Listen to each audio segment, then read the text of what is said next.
Okay mga ka-EA, support today's video. Naka-ronda position na yung mga ibon natin, ang ating team south at yung dalawa nating ibon na kinokondisyon para sa north. So ang update, meron tayong mahiwagang kutsara dahil maglalagay tayo ng molasses.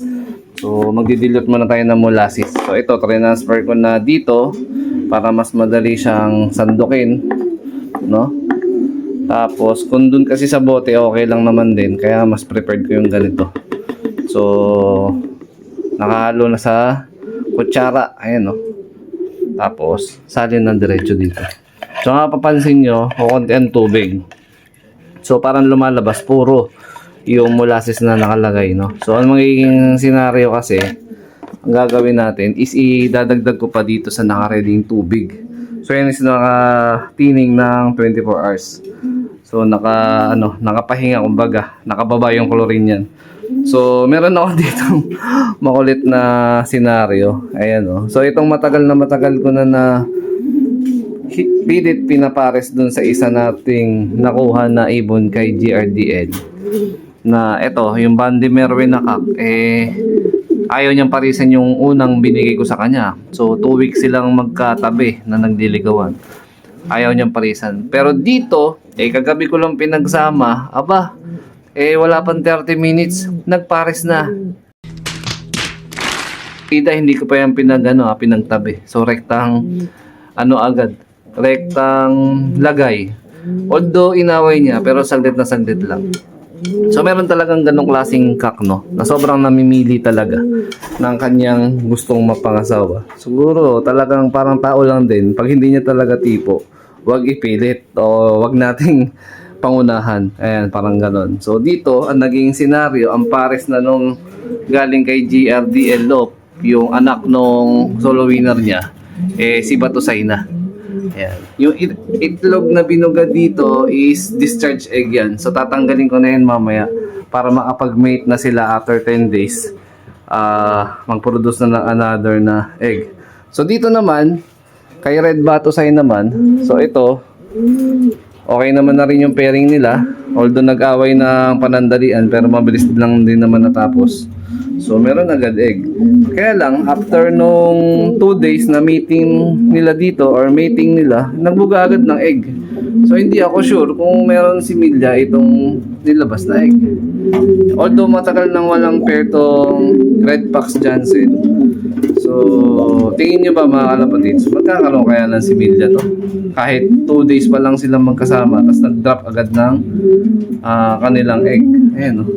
Pero parang duda rin ako dito. Parang hindi rin ako ganun kakumpiyansa na mag-goods o magkakaroon ng si Milya yan. So, possible, kung sakali, magbuga ng second egg, baka tanggalan na lang din natin para eventually, sabay sila maglalabas ng kanilang mga batch na egg. So, magkasingidad pa rin yung YB. Kasi nga, target natin for summer.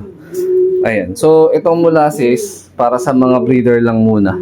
Dito kasi sa flyers natin, baka magbigay ako sa kanila ng pang maintenance ba? Betracin Gold muna. Kasi nga, walang humpay na naman ng ulan itong mga nakaraang araw. So, target natin kung maging maganda ang panahon bukas, mag-check tayo sa weather forecast, baka magsampa na tayo sa club. No? Club training ng BBC Manila. Along Bulacan pa rin ata or Pampanga na, not sure. So, yan. Ngayon lang kumalma yung panahon, mga kalapatid. So, ayan. Pero may ulap pa din. May tendency pa rin na umulan. So, mamaya na ng konti, magpapal-apply na tayo para mapagpagdilin yung mga ibon natin para makapag-exercise sila. Ayan, malinis na rin yung kanilang mga patokaan dyan, syempre.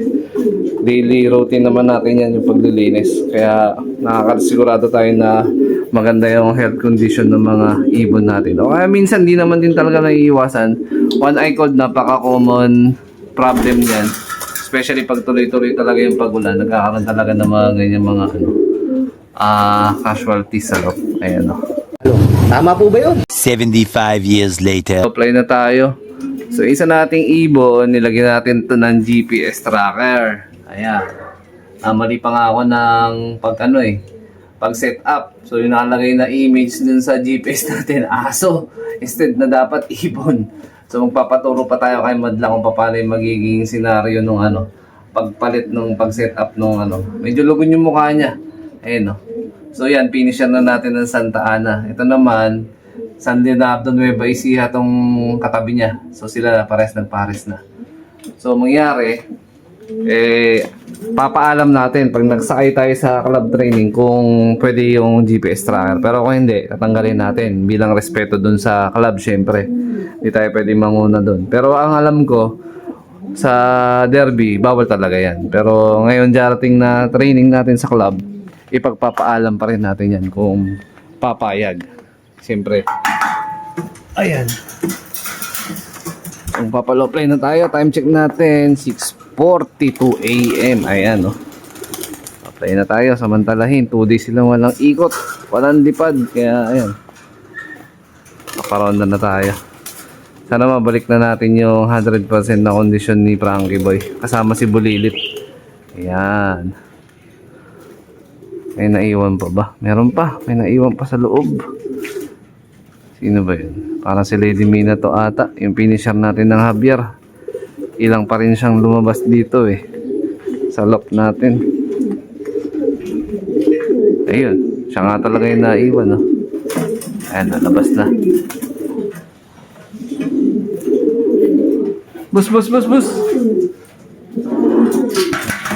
Ay, ayaw talaga. Ayun, no? Bahala ka dyan. So yun, taas ng lipad ng ibon natin, no? 8. Pang-siyam dapat si Lady Mina to, kaya lang di lumabas eh. Yan, taas ng ikot na ibon natin. Yan, no? Yan. Tingnan natin mamaya sa GPS tracker kung saan mapapadpad yung lipad na to. Yan. Total, magkakasama naman sila. Kahit isa lang yung naka-GPS tracker natin dyan. Alam natin kung saan mapapadpad yung ibon. Ayun, taas ang lipad nila, mga kalapatids. Ayun. Watcha na.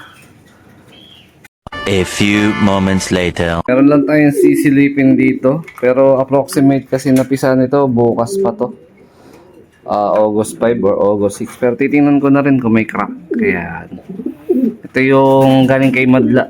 Ayan, o. Rektang anak ni Kobe. Multiple pulling winner niya, yung blue bar. Tapos yung black check naman galing kay Bossing. Ayan, sa ating boss ng Kalapatid Speeds. Kay Sir Ronald Gonzales. Ayan. Natin kung may crack na. Uy, positive. Isa pa lang may crack. So possible baka bukas nga mapisa. Tapos sa asa-is. Baka magkasunod na araw lang. So yan. Meron tayong papisa. Unang papisa. Susuksukan natin pang summer.